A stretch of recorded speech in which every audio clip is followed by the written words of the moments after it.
Thanks everybody for coming tonight to this mayoral event, and thanks to the candidates as well. This is probably one of the last opportunities you'll have to hear the different candidates on various issues.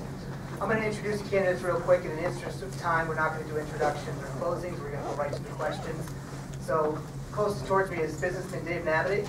We have Dan Welch next to him, former city council president, current city council member Jean Stothert, and state senator Brad Ashford. Each question is going to be a minute and a half. The timekeepers will have the time at 30 seconds left of the time. They'll raise a yellow card, and I believe you'll ding the bell at the end of the question. And we're going to start, obviously, we're going to start with Brad Ashford for the first question, and then go down the road. There'll be no rebuttals. 90 seconds per question. Jean Stothert will have the second question, all the way down. Let's be cordial. We're here to hear the issues with the different candidates, and you know, if the need arises, I suppose Crash Davis is the black belt. Can remove anybody. Not a black. But without further ado, I'm going to introduce Crash Davis, who's going to be moderating this event this evening. Crash. Thank you. Thank you, everybody, for coming out. Appreciate it. Is the lapel mic working okay? You guys here in the back all right? Good. Again, we want to reiterate that we are getting close to the election. We're getting ready to practice one of our greatest rights, the right to vote. Of course, with rights do come with some responsibilities, and the responsibility is proper decorum, proper etiquette, and keeping things at a professional level. And remember, sometimes when you act out against the candidate, you could be solidifying support for another candidate. So keep that in mind tonight, if you would please. So we'll get underway right away. And the first question is this. We'll start with Senator Brad Ashford again, and 90 seconds to you. The city spends about 60% of its budget on public safety union contracts. What would you do to reconfigure these contracts to a reasonable level, including your perspective on the community of industrial relations factor? On the commission? Yeah. First of all, I see Lee Terry Sr. here and Joe Jordan. They both have the two greatest political shows on TV, so it's great to see you. Not the same show, but they were great shows. You know, I think first of all, as I've said throughout the campaign, I think that the 2004 contract, the contract that Jean negotiated, I think they did the best they could under the circumstances. But we do need to make significant changes. We don't know what the underfunding really is. It's probably, it's in the neighborhood of somewhere between $700 million and $1.2 billion, but we won't know exactly until we assess where we are, you know, fairly soon. And I've asked that the Bates Commission be reestablished and that we do an analysis of where we are in the underfunding. You know, I support moving to defined contribution plan. If we can do it. It's difficult, and it's difficult to get there, but that's where I think we ought to go. The police and fire employees across the state moved to a defined contribution plan in 1984 with, 30 seconds. Oh, 30 seconds. Last time I was here, I was in real trouble, so I'm glad to. But, you know, in 1984, and I think that's where we ought to go. I think we ought to divide the plan so we can determine what each plan, where the underfunding is in each plan, and that's an exercise that we need to go through. And I think we ought to compare with private employers.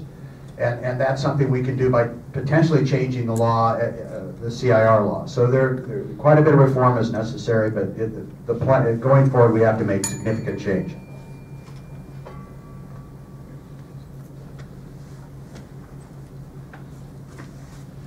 Do you give me like the high sign or something? Okay. Thank you. 10 years ago, our public employee pension for fire and police in Omaha was fully funded. The 2004 contract for fire and police, which allowed spiking, retirement at age 45, and free health care, proved disastrous for our city. And right now we are trying to dig ourselves out of a financial hole that those contracts created. What the City Council did, that I am a member of course, is after 2 years of negotiating a fire contract, the City Council, in a vote of no confidence, took the negotiating authority away from the mayor. If we would have had a different mayor, we probably wouldn't have done it. But instead of going down to Lincoln and fighting it out in court, we put the burden on ourselves. We created a labor negotiations committee, which I was the chairman of. We hired a negotiator, and our goal was pension and health care reform. We achieved that. Immediately, we are saving $680,000 a year in health care. We have them put more money into the pension, we have them work longer, and over a 50-year period, we have saved $822 million in pension savings. As of January 1st, 2013, that unfunded liability dropped by $30 million.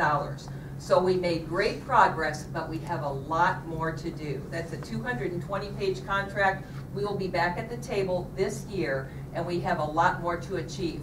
But what we did achieve is going to have immediate effect and will save the taxpayers millions and millions of dollars. But the thing of it is you have to follow Nebraska laws and Nebraska labor laws, and nothing can be taken out unilaterally.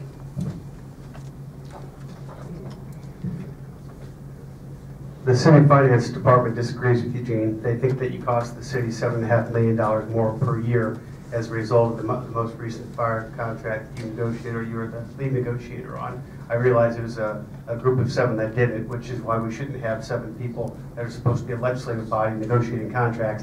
That should be left to our mayor. These go back to the mayor. I would personally, what I did some time ago is I commissioned a study called the Matrix Study, and the folks from Matrix came in and said that we could save over $10 million a year without compromising public safety if we made some strategic moves within the police and fire department. We should do that.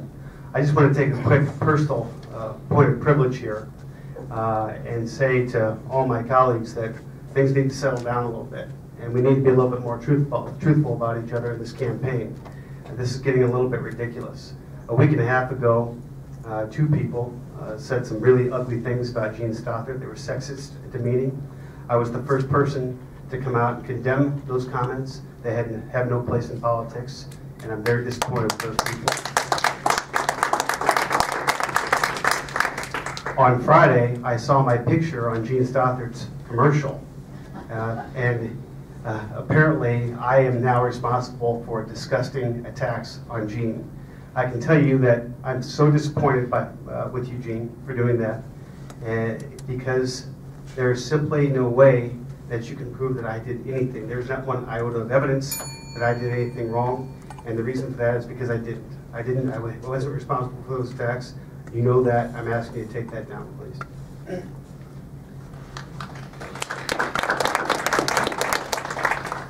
I can just tell you that nobody on my staff would do pornographic tweets, and if they did, they'd be fired immediately. But the kind of character of the people I have on my staff would never do anything like that. And I can also tell you I don't hang out at McLeod's. All right, so with that said, Brad, you know I love you, but I got to disagree with you. We don't need another Bates Commission. We need a mayor who's got the talent and the ability to dig into these problems themselves and solve the problems themselves. Here's my approach to solving this problem. First of all, I'm going to hire a research team that's a part of the mayor's office, and we're going to dig deep into what it should cost to run a public safety department in a comparable city. And I've already done a lot of the work because I've studied the labor contracts of numerous cities across the country. And what we've got to do is we've got to get a benchmark of what is reasonable for a city to pay for police and fire protection. I think we're going to find that we're spending 15%, 10%, 15%, maybe even 20% more than we need to pay for public safety. Once you put those facts out on the table, you do the research, then you go to the union, you say, fellas, men and women that are on the force, we are not going to keep paying this premium. Now, we'll work with you to get these costs down. But if they refuse to work on getting these labor contracts changed so that they're more competitive and more reasonable with the marketplace, then you got to do some tough stuff. You got to look at privatizing the ambulance service. You got to look at outsourcing service. Maybe you have the county sheriff do more for public safety, but you do the things that requires leadership, and I'll bring that leadership to the office. Question number 2 now, and we'll start with Councilwoman Stothert. What strategies would you use to counter the city's gang problem, and what strategies in general would you use to suppress crime in Omaha? When I announced that I was running for mayor last year, one of the main areas of concentration that I wanted to focus on was to reduce the crime problem that we have in Omaha. Crime is a citywide problem, and it's going to take a citywide solution. It's one of the most basic and first and foremost responsibilities of government, yet it is the one that challenges us the most. When you want to look at crime, you have to look at it with a three-pronged approach. It has to be prevention, intervention, and then prosecution. As far as prevention, we must work with the schools, and although the mayor does not have direct jurisdiction over the schools, we must partner with those who do. Keep kids in school, decrease the dropout rate, decrease the truancy rate, give them the skills they need to go out, get a job, be employed, and be productive citizens. Also, we need to concentrate on keeping the resource officers in school. As far as intervention, we need to make sure our police officers are at full sworn strength. We need to make sure they have the tools such as cruisers and cameras and radios that they need. We need to get them out of the cars, on the streets. We need to get them forming relationships with the people and trust. Thirdly, we need prosecution. We need to work with judges for stiffer penalties for crimes committed with the illegal guns. We need to address the good time laws in the state legislature. There's a lot of work that we need to do as a community, and as a mayor and a leader of the city, it's important to bring all these groups together. Thank you.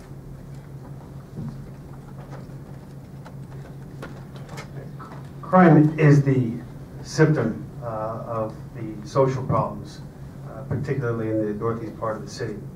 Fatherlessness, children raising children, poverty, truancy, dropout rates that are as high as any place in the country. And we have to start addressing these social problems if we're ever going to get on top of the crime problem. It may be a 20 to 25 year process, but it needs to start right now. The next mayor needs to take this project on immediately.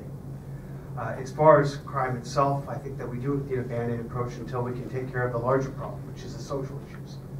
And I would go to the work of David Kennedy, who's a renowned criminologist out of Harvard University, who created a program, kind of a carrot and stick approach, where he forces criminals into a social system with family members, with supportive community members that will let those people know just how bad that they've been and what they have, the effect that they've had on the community. He then gives them the opportunity to get a job or to become educated through the appropriate people. And if those people, the criminal, decides to go back to the streets, then he says you do everything that you can to eradicate them from the streets. And I think that Omaha should do that like many other cities have. In addition, I think that we need stiffer gun sentencing laws, as well as a RICO statute, which is enforceable like in Oakland, California. I think if you put all those things together, that you're going to see that crime is going to get better in the city of Omaha.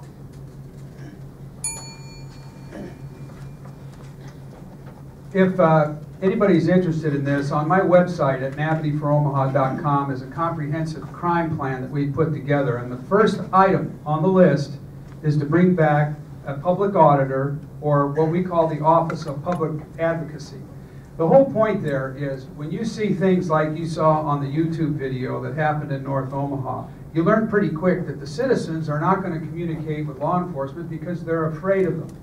And the only way to get them to not be afraid of law enforcement is if they know that there's a mayor they can trust, that has a staff they can trust, that'll get to the bottom of anything that goes on in the neighborhood that they don't think is right. On the same note, we also want to make sure that if our police officers are wrongfully accused of doing something they didn't do, that auditor is going to be just as firm at looking out for the interests of the law enforcement officer as well. But there's a whole bunch of things that Omaha is not doing. In many ways, our law enforcement processes, I believe, is functioning like it did in the 70s. And when you start looking around the country and looking at what other cities are doing with technology, with community service officers, where they've built relationships because the police department has developed a great ambassador relationship with the community, they've seen a significant reduction in crime. My 12-point plan takes the best practices that are being used around the country, and I'm convinced that if we implement it, it's not going to take 25 years. I think you'll see a dramatic decrease in crime in 12 to 24 months. We started working on this problem, actually, I did 25 years ago when I first got into the legislature. We passed a bill on background checks for permit for purchase of handguns, and that law is still in effect today. We do background checks that require get a 3-year permit, and you can determine whether or not the person who is purchasing the gun has the legal right to have one. We need mandatory minimum sentencing for gun crimes, and we've done that in LB LB 63 a few years ago with Mike Friend, and we increased the gun penalties for, and Senator Paul sitting back there was also a part of LB 63, where we increased the sentencing for possession of a firearm by a juvenile, for obtaining a firearm for a juvenile, for using a firearm in commission of a felony. So we have increased mandatory minimum sentences for gun crimes. At the same time, we created the Office of Violence Prevention. And the Office of Violence Prevention funds programs like Dan's talking about, programs that help stop retaliatory shootings, where we intervene, for example, in the hospital emergency rooms to stop friends and families from retaliating after a shooting. And those kinds of things are very important. We need more mental health treatment for juveniles, and we need a reformed juvenile justice system that we're working on in the legislature this year so we don't over-incarcerate nonviolent youth. And that's something we're also working on collaboratively with the city and the county and the entire state. So it's a multifaceted solution that we need to continue to work on. Question number 3, and we'll start with Dan Welch on this one. We hear increasing complaints about the city planning department, its bureaucratic, inflexible rules, problems with building inspectors, the expensive permit requirements, retroactive requirements to do additional work. How would you as mayor alleviate this situation, and do you believe that an urban homesteading solution through state legislation would encourage investors to restore its inner cities neighborhoods? When I started this process of running for mayor, I met with many business leaders across the city. And I can tell you that almost to the man or woman, every individual that dealt with our planning department was disappointed in the amount of time it was taking to get anything done. We have to fix that because that slows down business in the city of Omaha. And that means that less people are working. That means that less developments are getting done. It means that the permit process is being retarded. We can't have that. We simply can't have that. And I think that the problem is that the current mayor and the current director of the planning department have decided that they're going to let the compliance directors control the department. And that was not the case with Mike Fahey. That wasn't the case with Hal Dobb and Business Got Done. We need to start going back to those types of leadership styles in our planning department so we can get business done. Right now, we've gone the exact opposite direction, and I can guarantee you that in the first week I'll be working on turning the planning department around. Thank you. The reason this issue is so important is that the planning department is the doorway for economic activity. If somebody's going to build a building, or they're going to expand a plant, or they're going to even add on to their house, having a planning department that's friendly and easy to work with is really important because that starts jobs. And you know, if you're talking about doing things in North Omaha or South Omaha, the low-income areas where you want to revitalize the community, you've got to have a planning department that's easy to work with. I call our planning department the Sales and Job Prevention Department of the City of Omaha. And it's by design. I believe this mayor has put the wrong person at the top, and they have an agenda of going after the business community to try to extract as much money out of that business community as they possibly can. As a matter of fact, in the mayor's budget, he showed a $1,400,000 increase in fees he was planning on getting off the backs of the business community. The way I'm going to solve this problem is I'm going to put a team together of the stakeholders that involve the businesses that have to deal with the planning department and past retired planning directors that have done a good job. And we're going to go on road trips, and we're going to visit the most efficiently run planning departments in the country. And we're going to develop a template of what it would look like if we wanted to be the easiest city in America to do business with. And we're going to bring that template back, and we're going to implement an overhaul of that planning department, with the goal being that Omaha will be the easiest city in America to do business with.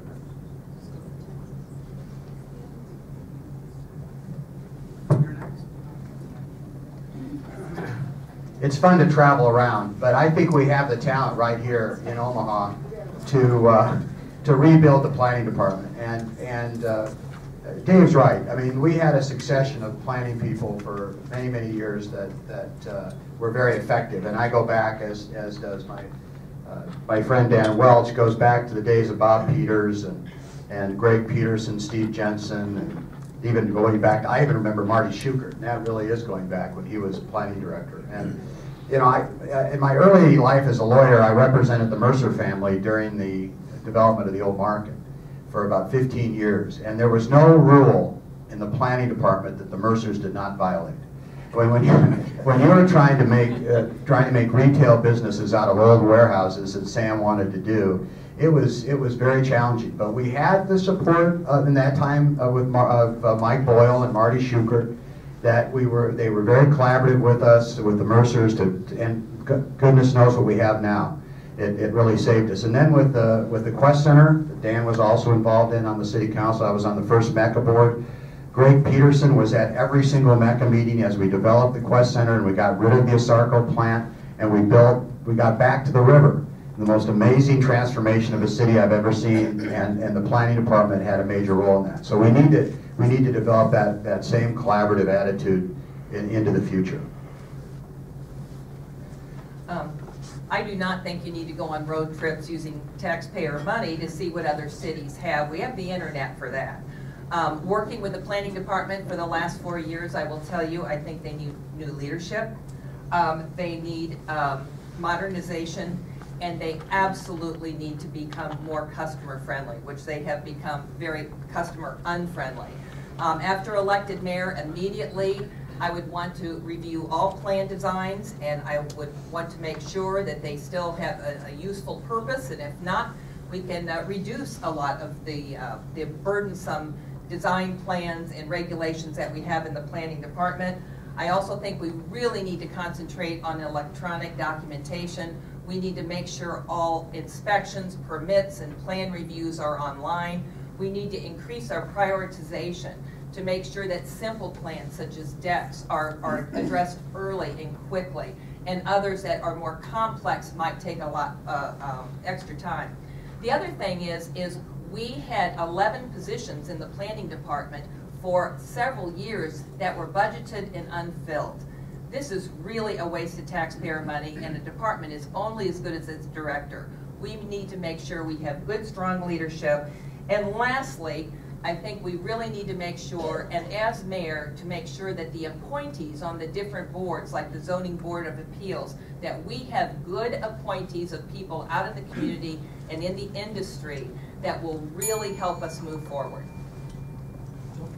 All right, question number 4, and we'll start with Dave. Do you support the city transportation plan that's been adopted but not yet implemented, a plan that places additional restrictions on transportation but favors bike lanes and places restrictions on living space? Before I answer that question, I just want to point out the political approach is what you heard. The business approach is what I suggested. And, you know, if they're worried about traveling around the country on taxpayers' dime, we'll get it privately funded. But a businessman, when it comes to looking at figuring out how to solve a problem, you go after the best practices that are being used in other parts of the country, and you bring them here. That's what a business person would do. So I just wanted to point that out. My view on the transportation is this. The transportation needs to revolve around where people need to go to work and where they need to go for entertainment purposes. And I feel like the mayor got the cart before the horse, because we need to do a lot more at transforming our entertainment venues and making sure that those that want to work and can't pay for transportation can get from where they live to where they work in an efficient manner. And, you know, to put all the focus on having bike lanes, to me, is way out of step with where we are right now. He should be spending his time thinking about how are we going to transform the downtown area, and how we're going to transform the riverfront, and what are we going to do to make Omaha more attractive for convention and visitor business, and how are we going to draw more businesses and entertainment to the key areas of the city, and then design the transportation plan around that once you get it accomplished. So watching what the mayor's done with the transportation in the city has been a little frustrating.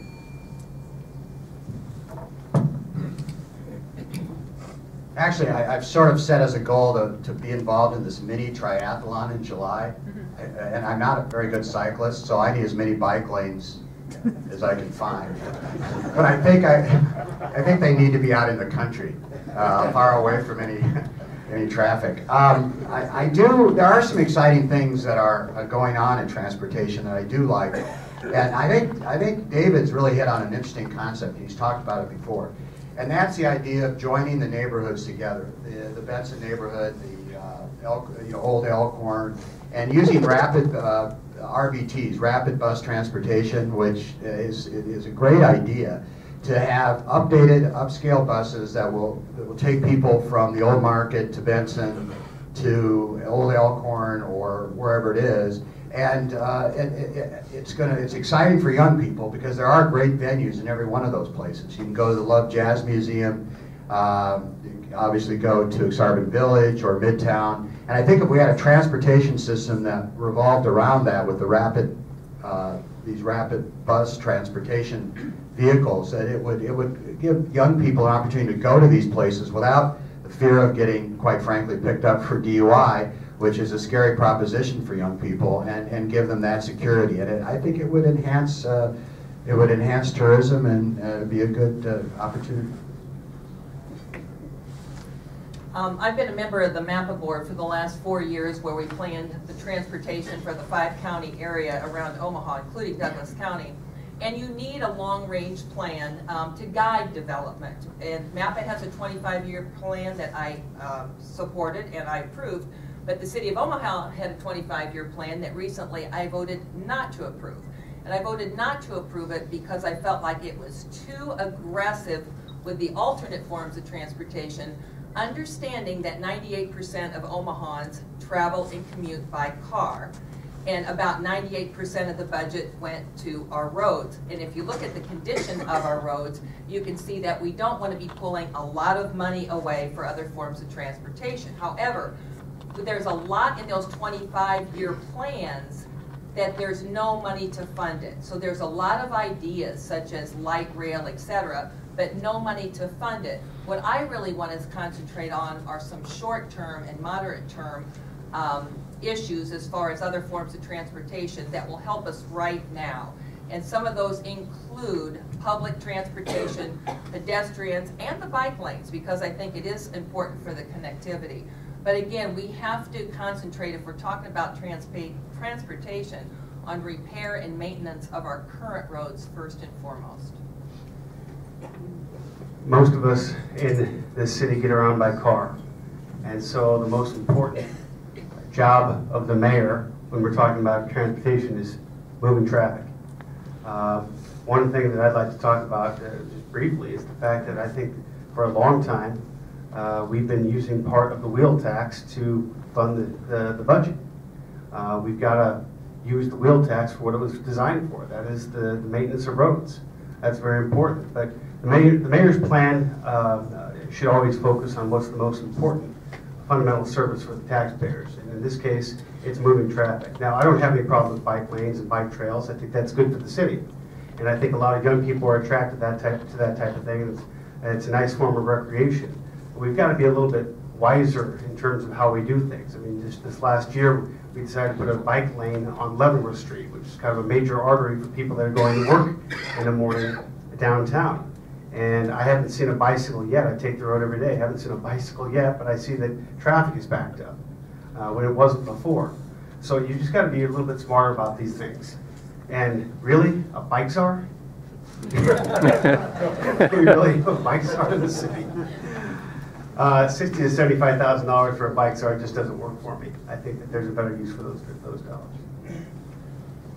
Question number 5, and we're back with Senator Brad Ashford. What specific views on the city-county merger and the consolidation of services, departments, and agencies, and the privatization and outsourcing of services, and what are your opinions on that? It's a huge question. I go back, all the mayors I've worked with, going back to Mike Boyle, PJ, Hal Dobb, probably the most aggressive proponent of city-county merger, have all, and certainly Mike Fahey, who ran as going to be the last mayor of Omaha, have supported city-county merger. And now where we are today is that we've expanded the city even further out through, obviously, Elkhorn and through annexation, so that the city and the county are becoming close to the same thing. I'm a strong proponent of city-county merger. I have always been. I've brought legislation to the legislature on behalf of every single mayor that I've worked with to try to expedite that process. We have so much redundancy. We don't need 2 planning departments. I don't believe we need 2 police forces. And I would aggressively seek that. We don't need 2 crime labs. We have a city crime lab and a county crime lab. We can reduce redundancy, and my plan would be to have one city-county council. We could maintain the independent cities the way they are and the SIDs the way they are until the plan was developed, given to the voters on how they would like to proceed, how the tax structure would work, how the services would work, but it would be a plan that would be submitted to the voters hopefully within 24 months, and I could fulfill hopefully the dream of all these mayors that I've worked with over the years. I did want to say one thing. The wheel tax goes all to roads repair and maintenance. In fact, all of our roads repair and maintenance budget comes from the state gas tax and the wheel tax. But if you could guarantee me that a city-county merger would save money, I'd do it in a New York minute. It would take state law change and it would take city charter change. But what I would like to do immediately is increase our interlocal agreements. The city and the county have a lot of interlocal agreements already, such as 911.com, libraries, purchasing, parks. They are already combined with an interlocal agreement, and that is something that you could do immediately to get immediate savings. A good example of a department what I would look at right away is the Public Works Department. You know, do you need 2 street engineers and 2 planners and snow removal and trash collection? Those are all things that I think you could combine with the county and run a lot more efficiently. And so the one thing that's different about Nebraska, though, is we can continue to grow without annexation because we are the only state in the United States that can annex unilaterally without a vote of the people. And you know, originally I'm from St. Louis, and they always talk about that rotting core because every time they wanted to expand, you had to get a vote of the people. But not so in Nebraska. So we continue to grow because we can annex.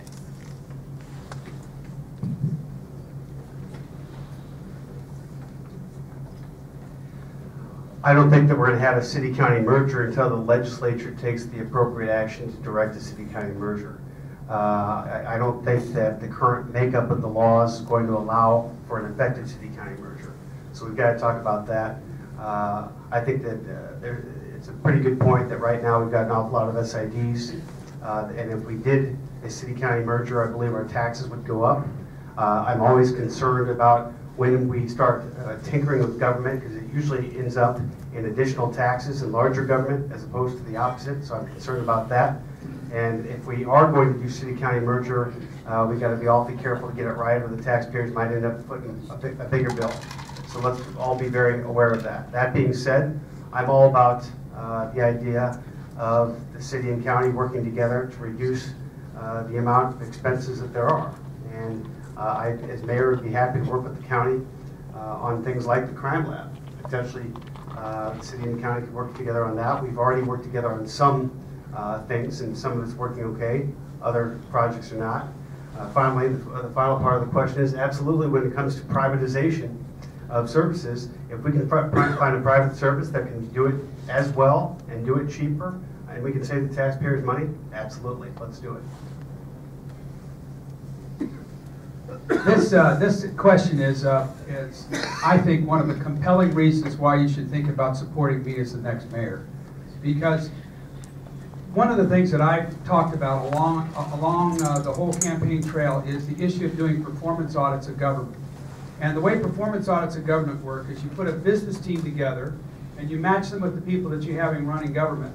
And you do a deep dive inside all the departments, and you look for every place to eliminate duplication, waste, inefficiency, overemployment. You look for places to privatize. If government is doing something that a private contractor could do, you should always give it to the private contractor because they pay taxes on their profits, they pay property tax, sales tax, and they have the benefit and the pension cost. So performance audits are the first thing you need to do. The second thing you need to do then is look at, is there ways that you can share services with the county and save money as a city? If you get to the point where you've got a great sharing relationship with the city and the county, and then you develop an annexation plan to work your way into having more and more neighborhoods as a part of the city, you can work your way there. But like Dan said, you got to be very careful about it because a friend of mine, Bill Hudnut, was the mayor that took over after Senator Lugar had merged the city county in Indianapolis. And what he'll tell you is that they didn't save one dime when they merged. But what they did do is they streamlined their economic development processes to the point where they could fast-track projects. And instead of stopping at 14 deaths, they stopped at 1, and that caused Indianapolis to flourish. Question number 6. We'll start with Councilwoman Stothert. How would you view funding of the basic city services like libraries, street reconstruction, and maintenance over non-essentials like a trolley system or streetscaping? And what enhanced infrastructure work guarantees would you require from contractors such as street repaving? I would always address essential city services first, and as you can see by looking around our city, in the past 4 years, your property taxes have gone up 15%. The wheel tax has gone up from $35 to $50, but do you see an improvement? And you don't. And you don't because over 60% of the general fund city budget is diverted now to fire and police. So if we really want to get back and deliver those essential city services that your tax dollars should be paying for, we've got to concentrate on the union contracts first. Typically, a union contract for fire and police takes up about 40% of the budget. When we get over 60, you can see why the other infrastructure is crumbling. If you look at your roads, your bridges, our sewer systems are over 100 years old. You look at our parks, they cut back on mowing. You look at our libraries. All of those things that you really expect from your tax dollars have received less and less money because of that. So we've got to get back and deliver what city government should be delivering, and that is good city service. Thank you.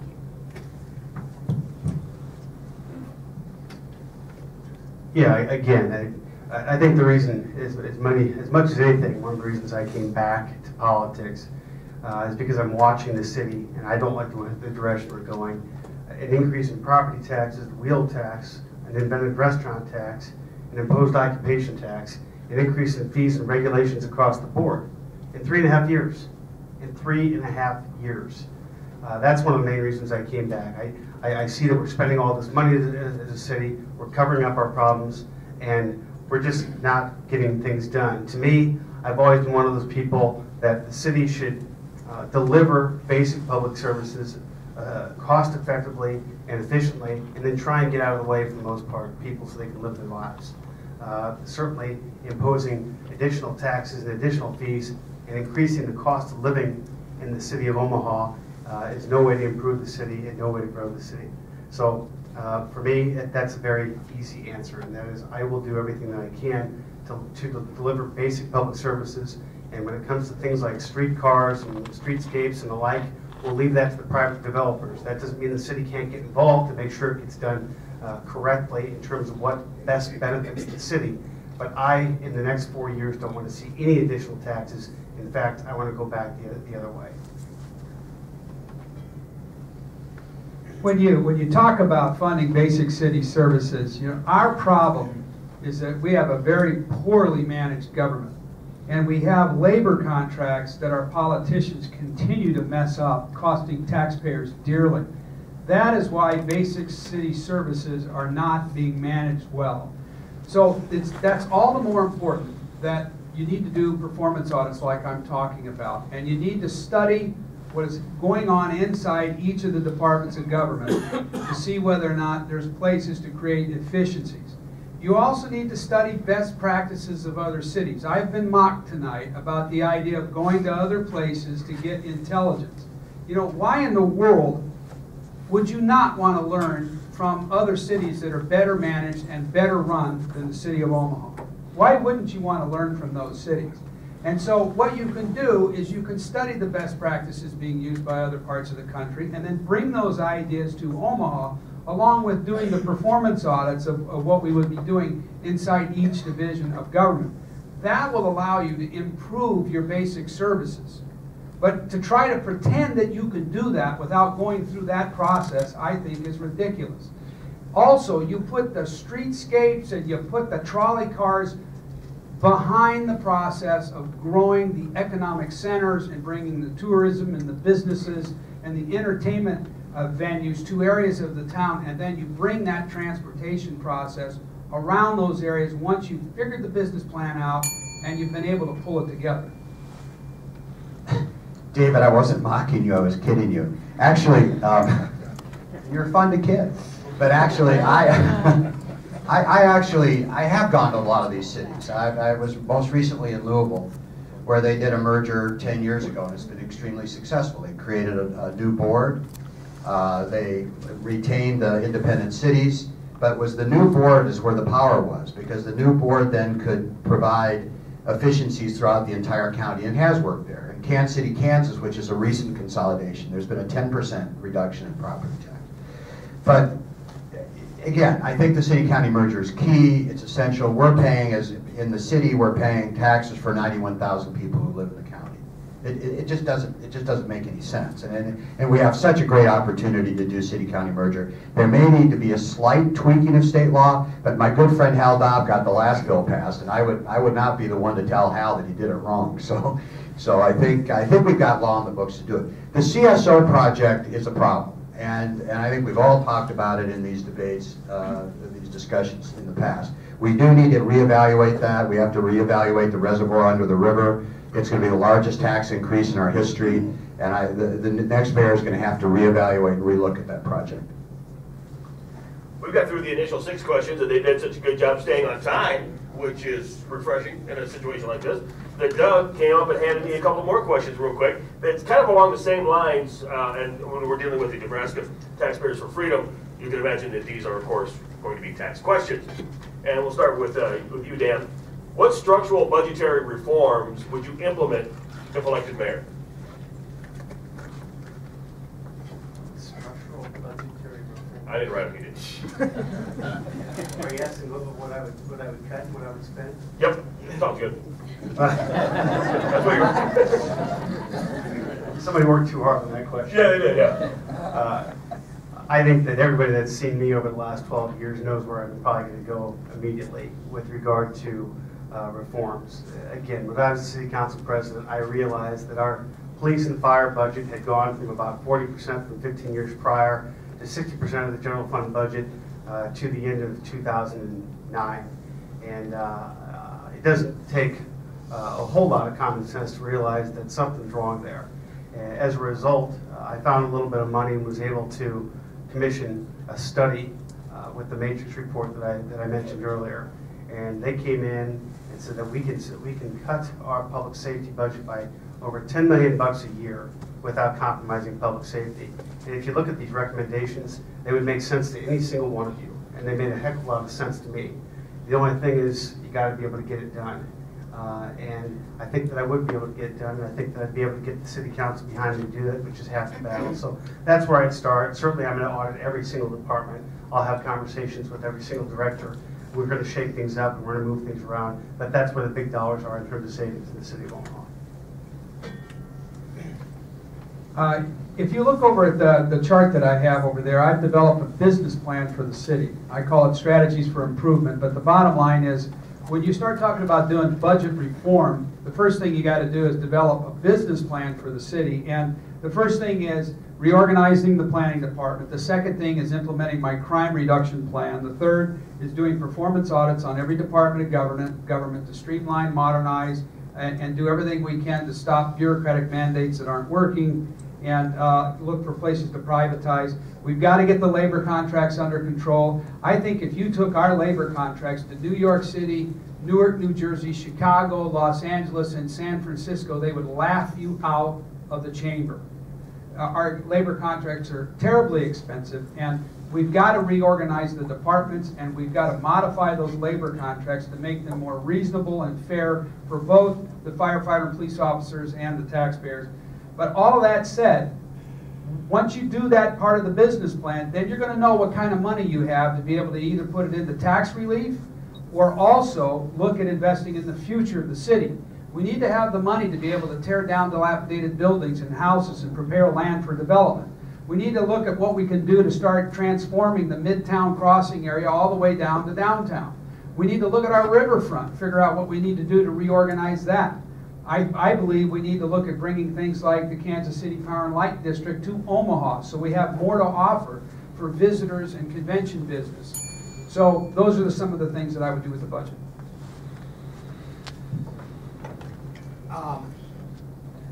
I was on the Appropriations Committee in the legislature for 6 years, and just recently 3 years ago during the recession, the governor and the legislature worked together to cut $1 billion out of the budget over 2 years. It was the largest reduction in spending in state history. So we were able to weather the recession without a tax increase. And the governor gave great leadership, but the legislature stood up well as well also. And David's absolutely right. Performance audits are incredibly important. And we did in the legislature, we divided each agency of state government. Rich was there. Rich Pauls, who, by the way, is a heck of a guy. And a great candidate for city. I don't want to, you know, you didn't pay me first. Anyway, 30 seconds, I'm sorry. You got to give me 15 seconds for that. Okay. But Rich and I sat next to each other, and he was a great public servant. But we did $1 billion in cuts. And we did it by taking each agency and doing a mini performance audit of each agency. And we divided each agency. For example, I'm chair of the Judiciary Committee. So I had the Department of Corrections. I had the courts. And we spent a year coming up, or 8 months, coming up with the cuts. We made the cuts. We didn't have to increase taxes. And we cut taxes the next year by $60 million. The year before, we did a $435 million tax cut, the largest tax cut in the history of the state. It's possible. Performance audits are incredibly important, but they have to be done collaboratively with the in the city side with the mayor and the city council. If you really want to address the budget challenges that we have in our city budget in Omaha, you've got to look at what costs us the most. And of the 3 major challenges, police and fire pensions and police and fire health care are the top 2, and I would say the third is the CSO, the sewer separation project. Unfortunately, following Nebraska state laws, with those contracts that we have, a lot of the terms and conditions that are in those contracts were put in 20 and 30 years ago by past city councils and past mayors. And according to Nebraska state law, you have to negotiate those out. You can't unilaterally take anything out. So a strong mayor can't come in and say, I'm going to change this whole contract because I say so. You can't do that. So you got to negotiate it out, firmer labor negotiations with fire and police, get their health care costs under control. The other thing I would like to address is the way we do our budgeting. The way we do our budgeting, the city council has no input whatsoever on the budget. We get the entire budget finalized in our hands during a city council meeting, and then we have a little time to amend it. I would like to see every single department take a lot more time and effort in developing the budget. I'd like to ask every department to give at least 3 budgets, 1 business as usual, 1 with an increase if they want it, and at least 1 or 2 with a decrease. Let them tell us how they would decrease, how they would run their departments more efficiently. And I think that's a way, with all 13 city departments working together, we could come up with a lot more efficiencies and a lot more reduction in spending.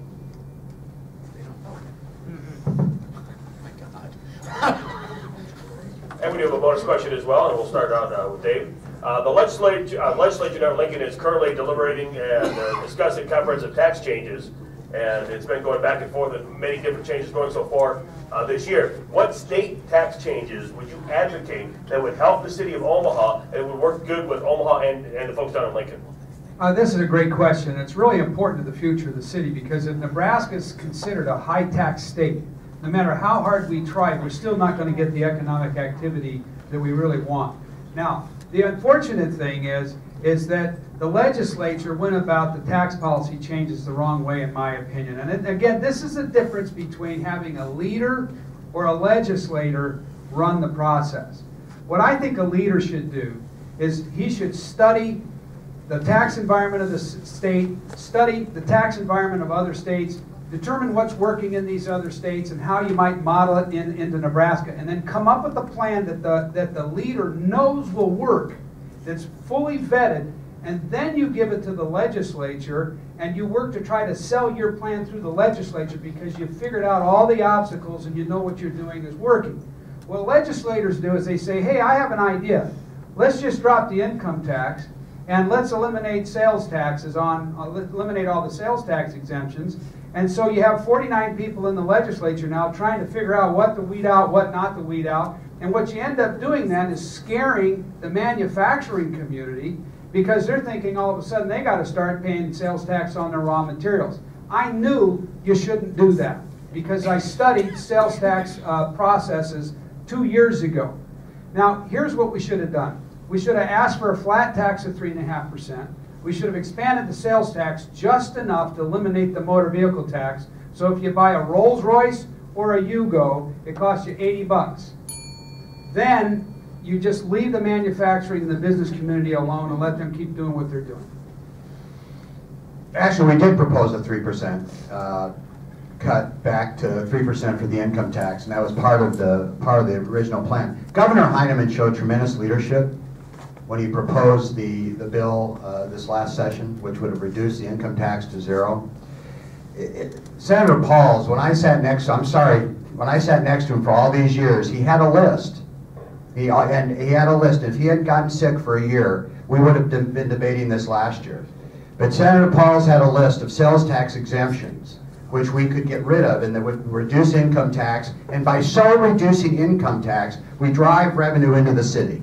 Because as the sales tax base is larger, then the sales tax that the 1.5% city sales tax is then allocated against that expanded base. So we would have significant more dollars in the city without raising taxes. As far as the manufacturing inputs are concerned, David, we can talk about manufacturing inputs, but there are lots of businesses in this state that pay no sales tax.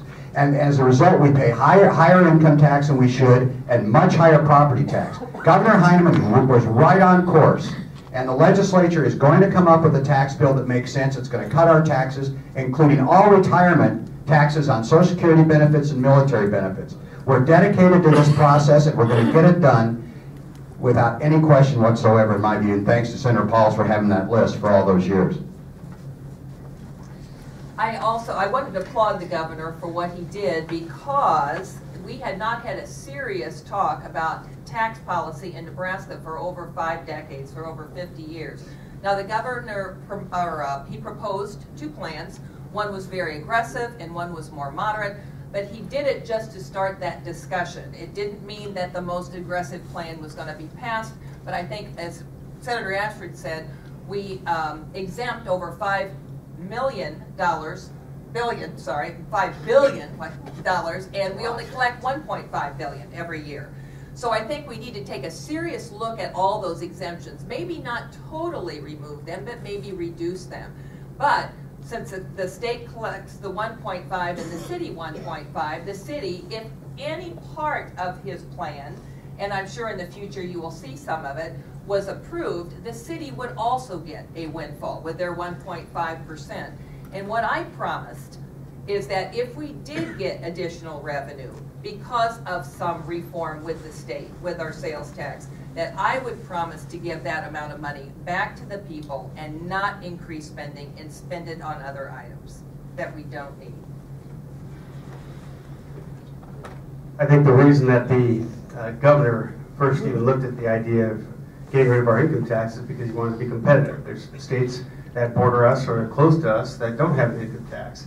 And when people in business are looking for places to go, one of the things that they're to pay a lot of attention to is the cost of living and income tax. And so the governor's thought process was right on.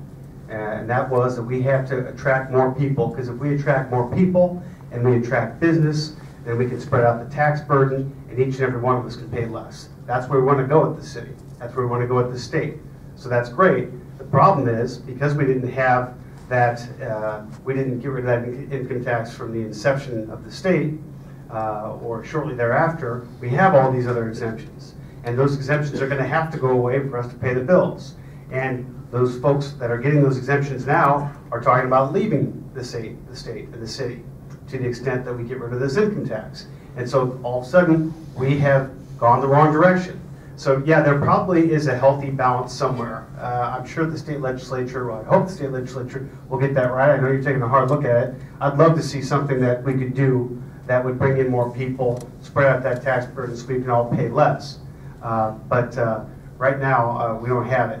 And I really, really get concerned when we start talking about increasing taxes.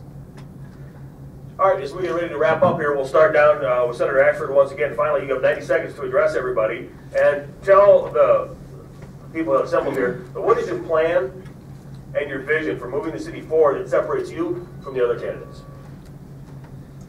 Well, thank you very much, and thanks for the opportunity to be here again tonight. I think I would say this. I've been blessed to have had 25 years in public life and to own a business, a family business that we started in the 1880s, and to be in public life and serve in the Nebraska legislature, to be part of the development of the Quest Center. I would conclude by saying this, I think, that the Quest Center experience, Hal Dobb was the mayor, we started the Mecca board, we started from nothing. The Asarco plant was sitting on the river, and there was a germination of an idea.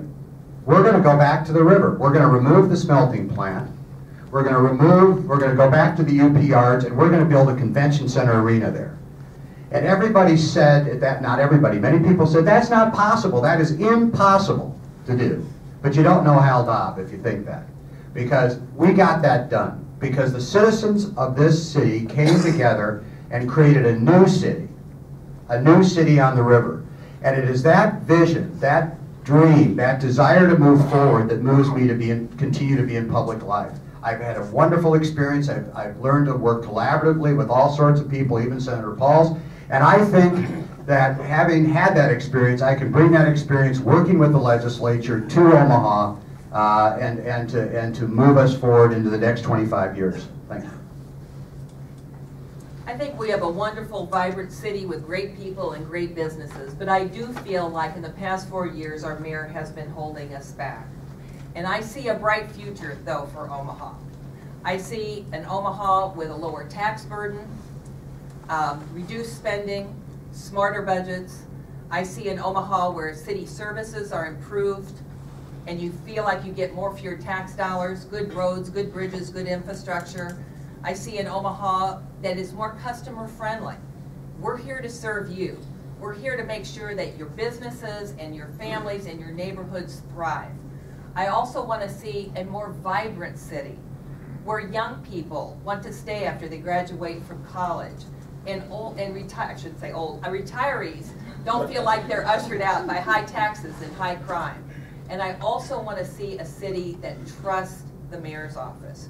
There's been a lot of problems in the last 4 years that our citizens have lost trust and confidence in the mayor's office. Truly, I think in times of struggle, and we've had many in the last 4 years, it brings out the best of everyone because you have to work together. But I truly think with the right leadership, our best days are ahead of us.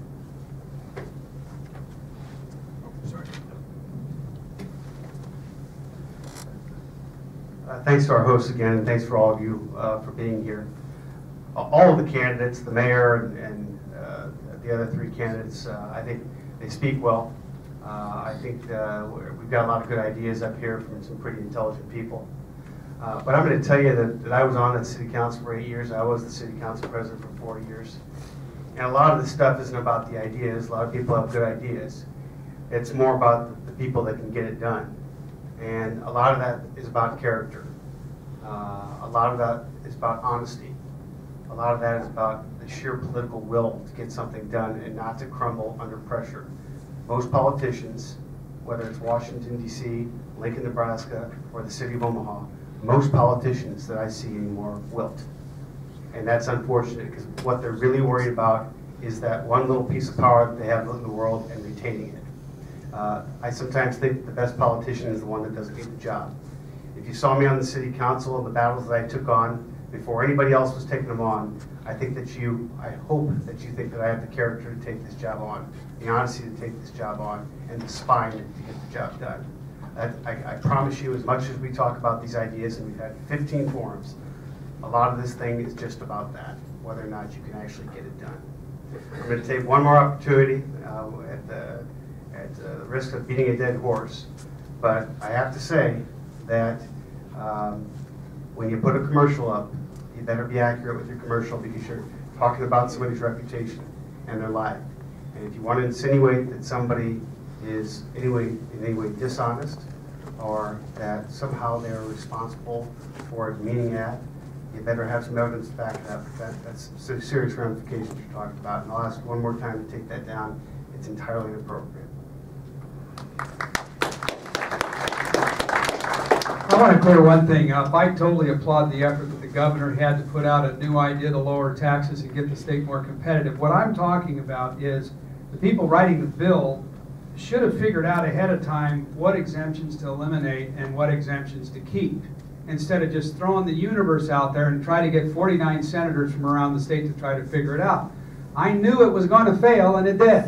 They didn't get anything done in this legislative session. A business person would have all that vetted and worked out ahead of time before you launch it in. And so what makes me different? I'm a businessman. I'm not a politician. I don't much care about the politics. I don't much care about whether or not I get reelected if I'm doing the right thing.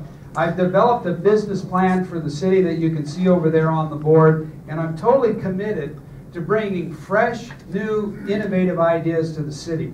I think today I'm probably the most well-researched person running.